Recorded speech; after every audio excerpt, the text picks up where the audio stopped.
BA part 1 लोक प्रशासन paper number 2 भारतीय प्रशासन।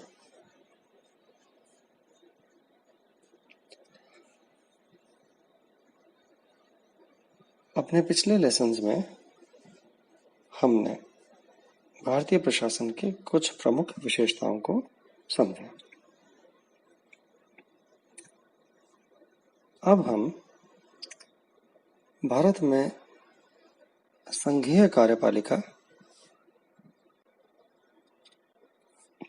इसकी व्यवस्था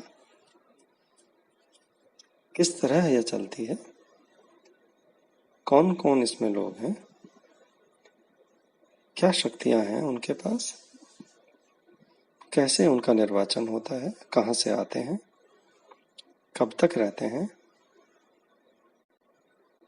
कैसे हटाए भी जा सकते हैं, इस बारे में हम विस्तार से अपने अगले कई लेक्चर्स के अंदर इसकी चर्चा करेंगे। हम शुरुआत इसकी करते हैं कार्यपालिका, भारतीय संघ के कार्यपालिका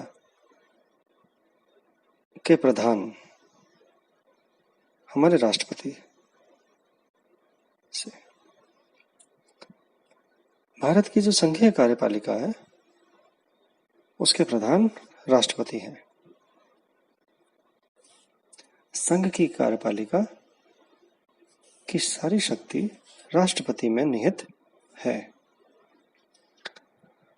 भारत में संसदात्मक प्रशासन प्रणाली प्रचलित है। संसदात्मक शासन प्रणाली का अर्थ क्या होता है? संसदात्मक शासन प्रणाली वह होती है जिसमें नागरिक, देश के जो नागरिक हैं, जो देश के वोटर हैं, मतदाता हैं, वह अपने प्रतिनिधियों का निर्वाचन करते हैं और उससे संसद का गठन होता है। यानी संसद का गठन जनता के निर्वाचन से होता है और जो संसद में निर्वाचित सांसद पहुंचते हैं वे कार्यपालिका या मंत्रिपरिषद का बहुमत से निर्वाचन करते हैं। वहां उसका ये तय होता है कि कार्यपालिका कौन में प्रधानमंत्री कौन होंगे। तो संसद के अंदर जो बहुमत आता है उस बहुमत के आधार पे एक प्रधानमंत्री और मंत्रिपरिषद बनती है और इस संसद के प्रति कार्यपालिका उत्तरदायी रहती है। तो हमारे देश में संसदीय शासन प्रणाली प्रचलित है, इसलिए राष्ट्रपति कार्यपालिका के एक औपचारिक प्रधान है और मंत्रिमंडल वास्तविक कार्यकारी शक्तियां रखती है। औपचारिक प्रधान होने के कारण हमने अपने राष्ट्रपति को वास्तविक शक्तियां नहीं दी हैं, तथापि उनके पद को सत्ता और गरिमा से युक्त बनाया है। जैसे मैंने अभी आपको बताया कि संसदीय शासन प्रणाली है, जनता निर्वाचन कर रही है सांसदों का, सांसदों से लोकसभा का गठन हो रहा है। संसद में एक दूसरा सदन है राज्यसभा। राज्यसभा का निर्वाचन मैं किसी और कक्षा आपको क्लास के अंदर समझाऊंगा। हमारी जो कार्यकारी शक्तियां हैं देश में, वह सारी कार्यकारी शक्तियां इस संसद के लोकसभा में विराजमान जो पार्टियां हैं, जो विराजमान सांसद हैं, उनमें जिस पार्टी को बहुमत है उससे एक मंत्रिमंडल का गठन होता है और वह मंत्रिमंडल वास्तविक शक्तियां रखता है। वह मंत्रिमंडल वास्तविक कार्यकारी या वास्तविक कार्यपालिका है। तो राष्ट्रपति के पास क्या शक्तियां हैं? राष्ट्रपति के पास नाम मात्र की शक्तियां हैं। वह एक औपचारिक प्रधान है और वह इस मंत्रिमंडल के सलाह से कार्य करता है। तो राष्ट्रपति के नाम से सारे आदेश निकलते हैं, लेकिन असलियत में आदेश कौन दे रहा होता है? आदेश कहाँ से निकल रहे होते हैं? मंत्रिमंडल से, क्योंकि संसद में उसके पास बहुमत है। तो यह संसदीय शासन प्रणाली वास्तविक शक्तियां देती है मंत्रिमंडल को और केवल औपचारिक शक्तियां देती है राष्ट्रपति को। तो हमने राष्ट्रपति को वास्तविक शक्तियां नहीं दी हैं, लेकिन हमने उसके पद को सत्ता, देश में सर्वोच्च स्थान बनाया और उसको गरिमा से युक्त बनाया है। वह हमारा प्रथम नागरिक है। राष्ट्रपति हमारा देश का प्रथम नागरिक है और उसकी गरिमा सर्वोच्च है। वे राज्य के शक्तिशाली प्रशासक होने की अपेक्षा भारतीय राज्य की एकता के प्रतीक हैं। मैं जब अपनी अगली कक्षा में आपको इनके निर्वाचन के बारे में बताऊंगा, तब मैं आपको यह समझाने की कोशिश करूंगा कि वो कैसे भारत में राष्ट्रपति एकता के प्रतीक हैं। उनकी स्थिति वैधानिक अध्यक्ष की है, फिर भी शासन में उनका पद एक धुरी के समान है, जो संकट के समय संवैधानिक यंत्र को संतुलित कर सकता है। सही मायनों में उनका पद गौरव, गरिमा और प्रतिष्ठा का है। शान शौकत और गौरव की दृष्टि से तो राष्ट्रपति राष्ट्र के प्रथम व्यक्ति हैं ही। देखिए, उनकी शान को रखने के लिए, क्योंकि उनकी शान हमारे देश की शान है। राष्ट्रपति भवन एक भव्य इमारत है जो राष्ट्रपति के ऑफिशियल रेजिडेंस के रूप में मौजूद है। अब उस राष्ट्रपति भवन के अंदर राजेंद्र प्रसाद जैसे एक साधारण घर से आने वाले व्यक्ति जो देश के सर्वोच्च पद पे बैठे, वो भी रहे। और हम अनेक राष्ट्रपति जो हमारे देश में बने हैं, वो कोई भव्य परिवारों से नहीं थे। ज्ञानी जैल सिंह जैसे भी थे, जो बिल्कुल हम्बल बैकग्राउंड से आए थे। राष्ट्रपति एपीजे अब्दुल कलाम जैसे भी थे, जो साइंटिस्ट थे, जो कुछ सूटकेस में अपने कपड़े लेके राष्ट्रपति भवन में पधारे और वैसे ही जब उनका कार्यकाल समाप्त हुआ तो वैसे ही अपना सामान बटोर के, कुछ थोड़ा सामान और बहुत सारी किताबें। तो भव्यता उन व्यक्तियों में नहीं, अपितु राष्ट्रपति के पद में है।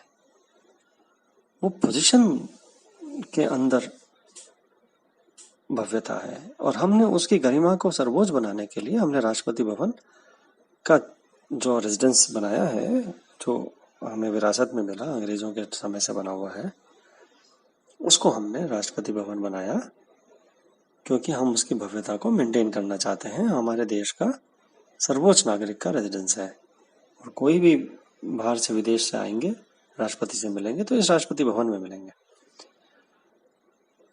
तो वास्तविक शक्तियां उनके पास भले ही ना हो, लेकिन गौरव और गरिमा सर्वोच्च है उनकी। हमारी कार्यपालिका, जो वास्तविक कार्यपालिका है, हमारा मंत्रिमंडल है, वो उनके समक्ष उनकी सेवा, उनको सलाह देने के लिए मौजूद रहता है। हमारी संवैधानिक व्यवस्था में राष्ट्रपति का प्रतिष्ठित पद एक श्रेष्ठ सामाजिक संस्था और वैधानिक आवश्यकता है। समुचित संवैधानिक प्रावधानों के उपरांत भी भारतीय राष्ट्रपति का पद उनके संवैधानिक और राजनीतिक दायित्व और राजनीतिक संस्था के रूप में उनकी भूमिका अभी वाद विवाद का विषय बना हुआ है।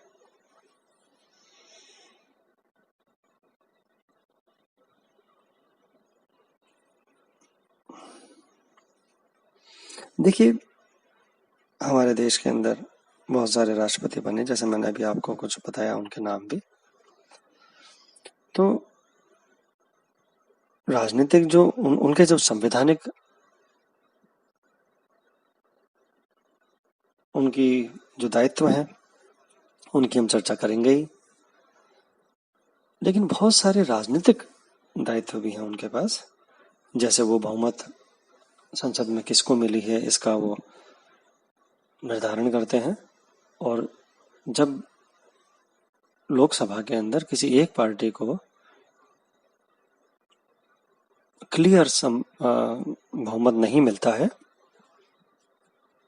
ऐसी स्थिति के अंदर राष्ट्रपति का रोल बहुत सिग्निफिकेंट, बहुत इंपॉर्टेंट हो जाता है, जब वो ये पता करके तय करते हैं कि किस पार्टी को बहुमत में आने की संभावना है और उनके नेता को प्रधानमंत्री बनाया जाए। जैसे शंकर दयाल शर्मा जब राष्ट्रपति थे, एस.डी. शर्मा, तो उन्होंने सबसे बड़ी जो पार्टी मौजूद थी लोकसभा में, यह उस समय विवाद चला था कि क्या उनको बुलाया जाए या जो क्लेम कर रही है कि बहुमत उसको जिस पार्टी को मिल सकता है उसको बुलाया जाए। ऐसी स्थितियों के अंदर राष्ट्रपति का जो निर्णय होता है उसमें राजनीति भी कई बार झलक जाती है। और ऐसी स्थिति के अंदर क्या राष्ट्रपति को क्या ट्रेडिशन फॉलो करनी चाहिए, या एक राष्ट्रपति को अपने पिछले जो राष्ट्रपति हैं उनकी ट्रेडिशंस को फॉलो करना चाहिए, या वो कोई नई ट्रेडिशंस भी बना सकते हैं, वो नए रास्ते भी अपने इजाद कर सकते हैं, मतलब नई परंपरा डाल सकते हैं। तो ऐसी चर्चाएं, ऐसे विवाद हमेशा राष्ट्रपति के ऑफिस के साथ, उनके कार्य के साथ जुड़े हुए रहे हैं।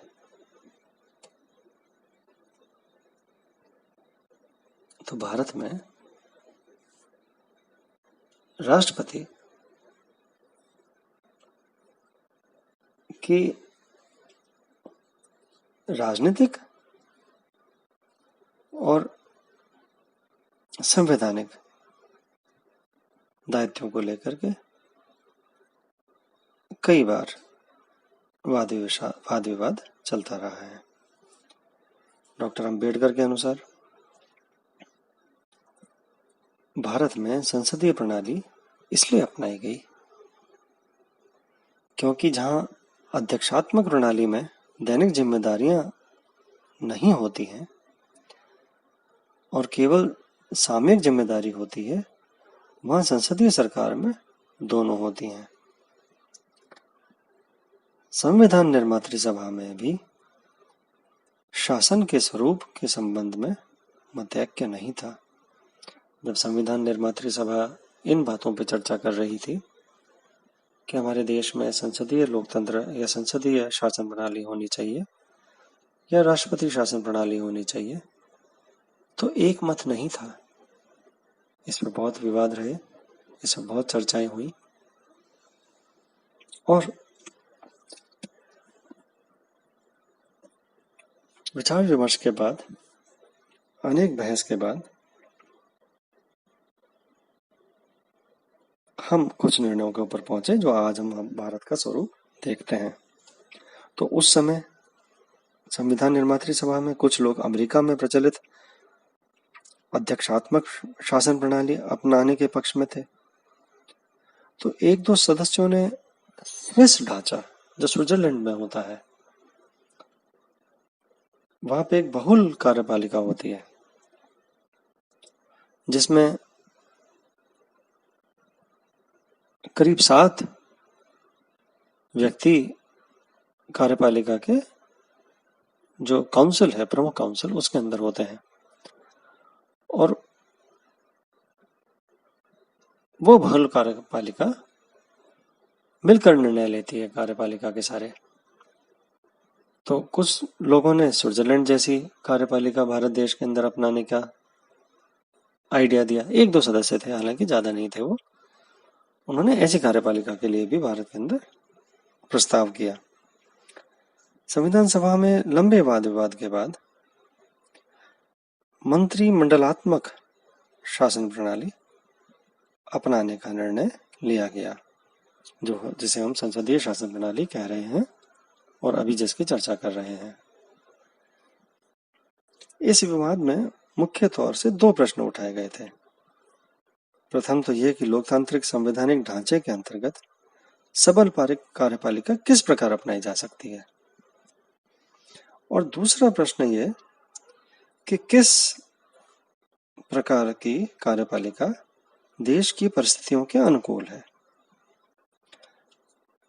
इन प्रश्नों का उत्तर देते हुए के.एम. मुंशी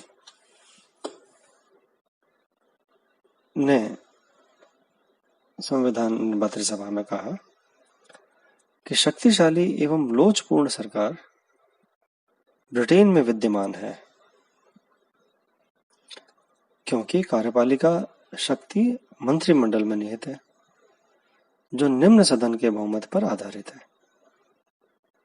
इसके साथ ही हमें इस तथ्य को भूलना नहीं चाहिए कि गत वर्षों में भारतीय सार्वजनिक जीवन इंग्लैंड की संवैधानिक विधि की परंपराओं से संचालित होता रहा है।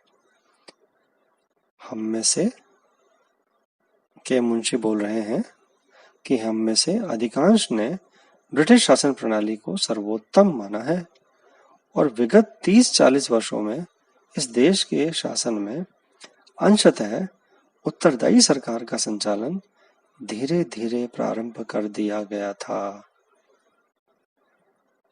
आज श्री के.एम. मुंशी बोल रहे हैं संसद के अंदर, मैं उनको कोट कर रहा हूं कि आज भारतीय अधिराज्य एक पूर्ण रूपेण संसदीय सरकार के रूप में कार्य कर रहा है। इतने अनुभव के बाद हम परंपरा को तोड़कर नूतन प्रयोग क्यों करें? वस्तुतः भारतीय संविधान का निरालापन इस बात में है कि संसदीय उत्तरदायित्व के ढांचे में एक गतिशील कार्यपालिका की व्यवस्था करता है। श्री के.एम. मुंशी के इस वक्तव्य के अंदर उन्होंने भारतीय शासन प्रणाली के अंदर ब्रिटिश मॉडल को स्थापित करने का पुरजोर समर्थन किया कि पिछले जब 20-30 सालों से हम उन्हीं के पैटर्न को यहाँ पे स्पेशली 1935 के एक्ट के बाद, अधिनियम के बाद, और उससे पहले भी थोड़ा उन्होंने बोला कि जब हमने उनकी लोकतांत्रिक व्यवस्थाओं को धीरे धीरे अपना लिया है, उनका प्रभाव हमारे ऊपर आ रहा है, हम उसको सीखते जा रहे हैं, कई वर्षों से सीख रहे हैं, उसको देख रहे हैं, तो फिर इस अनुभव के बाद हम परंपरा को तोड़ें क्यों और नूतन प्रयोग क्यों करें? हम ब्रिटेन की ही, इंग्लैंड की ही जो शासन प्रणाली है, जो संसदात्मक शासन प्रणाली है, उसी को अपने देश के अंदर स्थापित करने का प्रयास करें और इसी को आगे बढ़ाएं, क्योंकि अनुभव भी हमें इससे है और हम इसको वहां पे सफलतापूर्वक चलते हुए देख भी रहे हैं। विश्व के अंदर इंग्लैंड की सक्सेस, जो सफलता थी, वो सामने थी ही। तो इन चर्चाओं के अंदर विशेष करके मुंशी के इस वक्तव्य को हम इसलिए कोट करते हैं कि बाकी सब चर्चाओं के बाद उन्होंने इस बात का इसको समझाया कि हम किसी और व्यवस्था जैसे राष्ट्रपति शासन प्रणाली को हम क्यों अपनाएं, जब हम विगत वर्षों के अंदर इंग्लैंड के जो औपनिवेशिक जो सरकार भारत में चल रही थी, उसके अंदर भी हमने थोड़ा बहुत उनकी शासन प्रणाली को धीरे धीरे समझ लिया है और हमारे देश के अंदर धीरे धीरे वो बीज उसका बो चुके हैं। तो आज हमने समझा कि हमारे देश के अंदर संसदात्मक शासन प्रणाली कैसे उत्पन्न हुई है और इसी तरह उसमें राष्ट्रपति की क्या सिचुएशन, क्या पोजीशन होती है। अगली कक्षा के अंदर हम पढ़ेंगे कि भारतीय राष्ट्रपति का निर्वाचन कैसे होता है। धन्यवाद।